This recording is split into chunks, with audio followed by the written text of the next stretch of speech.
میرے پاس ریسنٹلی ایک خاتون آئی، تو جب آئی تو میں نے ان سے کہا کہ بولیے، بات کیجیے، کیونکہ میں دیکھ رہا تھا بہت زیادہ ٹینس تھی نا. تو کہتی ہے نہیں، پردہ ہے، کسی کا پردہ ہے. میں نے کہا آپ ڈاکٹر کے پاس آئی ہیں، آپ کھل کے بات کریں.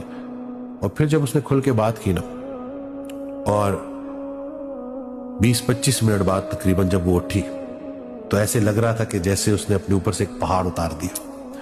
اور وہ اتنی خوش، اتنی دعاؤں کے ساتھ باہر نکلی نا.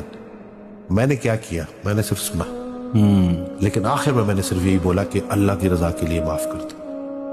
ہم مسافر لوگ ہیں، ایک مسافر کا دوسرے مسافر سے کیا جھگڑا؟ سب سے بڑی بدی یہ ہے کہ کسی کے برے عمل کی وجہ سے مومن مومن نہ رہے. مومن تو یہ ان کو اٹھی ہے، بڑی خوش خوش نکل گئی. تو یہی ہے نا کہ اکثر لوگ وہ ایک جگہ پہ اڑ جاتے ہیں، ماضی میں جا کے ماضی کو بدلنا چاہتے ہیں. وہ ماضی جو ویسے ہی ماضی بن چکا ہے، گزر چکا ہے. گزر چکا ہے. جو انسان ماضی میں رہے گا وہ پریشان رہے گا.